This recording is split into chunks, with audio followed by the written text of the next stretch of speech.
Hi hello ನಮಸ್ತೆ, ನಾನು ರಾಜು ಅಷ್ಟೇ. ನೀವು ನೋಡ್ತೀರಾ centre point Kannada YouTube channel.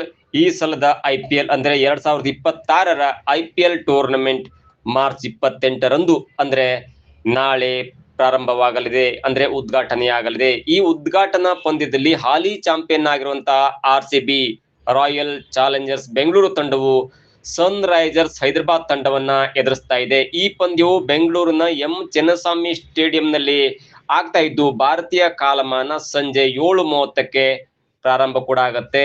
ಆದ್ರೆ RCB ಇದೀಗ ದೊಡ್ಡ ಆಘಾತ ಒಂದು ಎದುರಾಗಿದೆ. Yes, of course, Royal Challengers Bengaluru ತಂಡದ ವೇಗಿ ಜೋಸ್ ಹ್ಯಾಜಲ್ವುಡ್ ಆರಂಭಿಕ ಪಂದ್ಯದಲ್ಲಿ ಆಡಲು ಸಾಧ್ಯವಾಗುವುದಿಲ್ಲ ಎನ್ನುವಂತ ಮಾತನ್ನ ತಂಡದ ಕೋಚ್ ಆಗಿರುವಂತ ಆಂಡಿ ಫ್ಲವರ್ ಅವರು ಖಚಿತ ಮಾಹಿತಿಯನ್ನ ನೀಡಿದ್ದಾರೆ.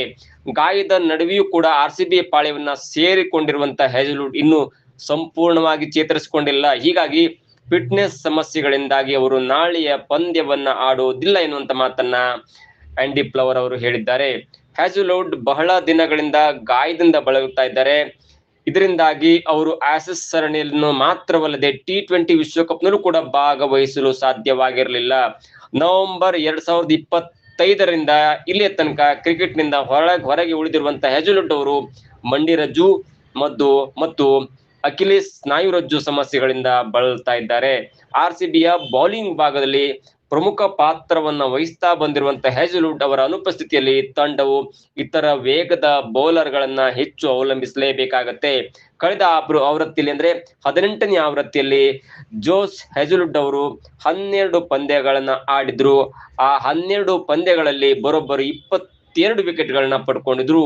ಅದು ಕೂಡ ಒಳ್ಳೆಯ ಎಕನಾಮಿಕ್ ರೇಟ್ ನಲ್ಲಿ. ಅಂದ್ರೆ ಅವರು ಎಕನಾಮಿ ರೇಟ್ ಹೇಗಿತ್ತಂದ್ರೆ T20 ಪಂದ್ಯದಲ್ಲಿ 10ಕ್ಕಿಂತ ಜಾಸ್ತಿ ಇರುತ್ತೆ ಬೇರೆಯವ್ರದ್ದು. ಆದ್ರೆ ಹ್ಯಾಜಲ್ವುಡ್ ಅವರು 12 ಪಂದ್ಯಗಳನ್ನ ಆಡಿ 22 ವಿಕೆಟ್ ಗಳನ್ನ ಪಡೆದಿದ್ರ ಜೊತೆಗೆ ಅವರ ಬೌಲಿಂಗ್ ಎಕನಾಮಿ ರೇಟ್ ಅನ್ನು ನೋಡ್ತಾ ಹೋದ್ರೆ 8.77 ಅವರ ಎಕನಾಮಿ ರೇಟ್ ಆಗಿತ್ತು. ಹೀಗಾಗಿ ಇದು ಇತರ ಬೌಲರ್ ಗಳಿಗೆ ಹೋಲಿಸಿದ್ರೆ ತುಂಬಾ ಸಹಕಾರಿಯಾಗಿತ್ತು. ಹೀಗಾಗಿ ಮುಂದಿನ ಪಂದ್ಯ ಅಂದ್ರೆ ನಾಳೆ ಆಡುವಂತ ಮೊದಲ ಪಂದ್ಯದಲ್ಲಿ ಹ್ಯಾಜಲ್ವುಡ್ ಅವರ ಅನುಪಸ್ಥಿತಿಯಲ್ಲಿ ಬೇರೆ ಯಾವ ಬೌಲರ್ ಗಳನ್ನ ಆಡಿಸ್ತಾರೆ ಎನ್ನುವುದು ಕೂಡ ಕುತೂಹಲಕಾರಿಯಾಗಿದೆ. ಇನ್ನು ಪ್ಲೇಯಿಂಗ್ 11 ನಲ್ಲಿ ನಾಳೆ ಯಾರೆಲ್ಲ ಆಟಗಾರರು ಆಡಬಹುದು ಎನ್ನುವಂತ ಲೆಕ್ಕಾಚಾರವನ್ನು ನೋಡ್ತಾ ಹೋದ್ರೆ Virat Kohli, Jacob Bethell, Philip Salt, Devdutt Padikkal, Rajat Patidar, Jitesh Sharma, Krunal Pandya, Shreyas Sharma, Bhuvneshwar Kumar ಮತ್ತು ರಮಿನೋ ಸಪೋರ್ಟ್ ಅವರು 10 ಆಟಗಾರರಾಗಿರ್ತಾರೆ. ಜೊತೆಗೆ 11ನೇ ಆಟಗಾರ ಯಾರು ಬರಬಹುದು ಎನ್ನುವಂತ ಲೆಕ್ಕಾಚಾರ ಇದೀಗ ಕುತೂಹಲಕ್ಕೆ ಅಡಿ ಮಾಡಿಕೊಟ್ಟಿದೆ.